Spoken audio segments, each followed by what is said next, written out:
think Matt and I are some of the old guard, but now we have some new leadership moving forward, and it's with really a great pleasure that I get an opportunity to do that. With keeping up with our theme of Keep Rising Up, there's 5 young people that are going to stand here before you tonight, and it's quite a testimony to their efforts to be able to do this. I know how difficult it is for me to do it, and these 5 young people are going to get a chance to do it here tonight in front of you. The first individual that's going to speak as our guest speaker tonight is Parker Thornton. I've known Parker and his family, Mark and Joyce and his brother Chip, for a long time, but not as long as the Hackett family, but I have known them for quite a long time. Parker is going to stand before you tonight and share how people, purpose, and passion have made an impact on his life. Parker is an inspiration to many of us here in New Hampshire. He has set goals and achieved many great things for himself. Despite his early beginnings when he had meningitis as a newborn, and which caused him some medical issues moving forward from his early childhood. He has served on the board of directors of the Special Olympics here in New Hampshire. He has been one of 6 athletes selected to participate in the Special Olympics Global Congress of Monaco, or I might have spelled it, or Morocco. Oh, I got it wrong. Sorry, Morocco. Close, not the same geography, but he is now working at Sauhegan Woods Golf Course with his passion. The work that he's doing for Sauhegan Woods Golf Club is close to his passion, which is golf. He's an incredible golfer. Not as good as Brad Kent, by the way, but close. Right, Brad? He is being joined tonight by 4 other exceptional people. John Alert. John, thank you. Whitney Brown. Hi, Whitney. Trevor Bowley. And Robert Woodcock. Thank you all for speaking tonight in front of the group and sharing your stories. Parker.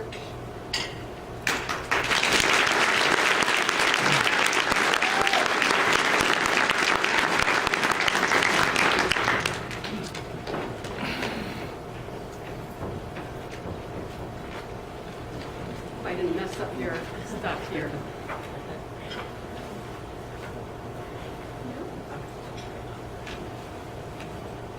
Well, no, these are Bob Purcell's notes. You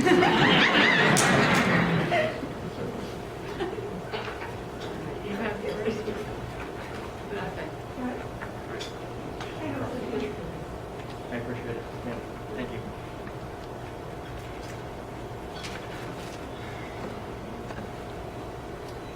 Ladies and gentlemen, it is a pleasure to be here tonight. I've had dreams, hopes, and plans. But man plans and God laughs. Instead, he gave me challenges. My name is Parker Thornton, and I am disabled. I was born on November 25th, 1980. When I was 5 days old, I was dying. It was 2 o'clock in the morning. I had stopped breathing twice. The doctors did not know why. I was transferred by mobile hospital to Boston Children's Hospital. I was there for 5 weeks, much of that time on life support. I was eventually diagnosed with viral meningitis. The doctors told my parents that they should plan to put me away if I had lived. My father told my mother, "Don't you believe it. He will be okay." I came home on January 1st of 1981. My first year was so much of a struggle. I was paralyzed on my left side. I needed a very special formula to drink. And I was often so sick I had to revisit the hospital. I had brain damage. they could see it on the x-rays. My first years were tough, although I do not remember them, of course. But I think that's when I began to rise. I started special education when I was 9 months old. They helped me walk and talk. They discovered my extent of my disabilities. Math is all but a mystery to me. Truly a mystery. I couldn't tell you what 3 times 3 is without a calculator. That part of my brain was significantly damaged. I have a hard time expressing myself. I know what I want to say, but I kind of ramble on a few times before I get it right. That's why I use notes and a podium and practice, practice, practice. I also have an obsessive-compulsive anxiety disorder, OCD. This is called the Downing disorder. It puts doubts in my head about whether or not I did something wrong, or if I had made the right choice. This, of course, makes me more anxious. It makes it difficult to feel sure about anything.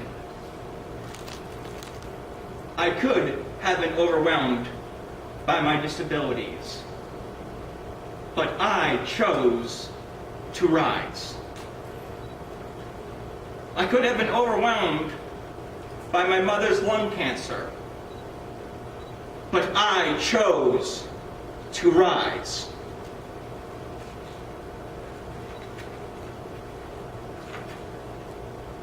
I could have been overwhelmed by my brother's struggle with epilepsy and depression, but I chose to rise.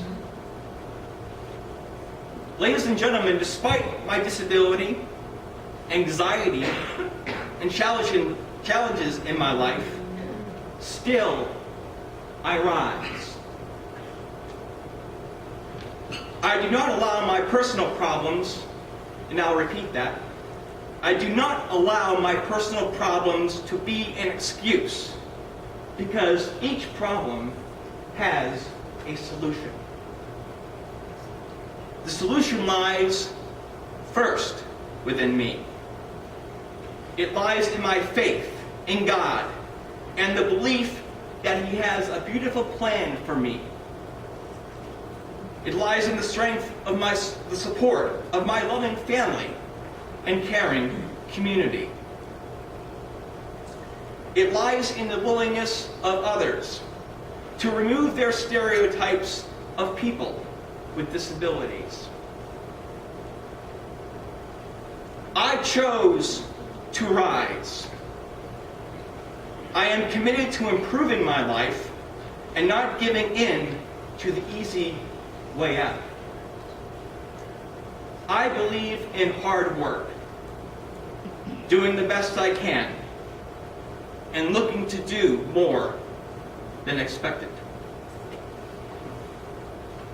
I choose to rise, but I know I am not alone. Without the grace of God, without the nurturing support of my loving parents, without the commitment of educators,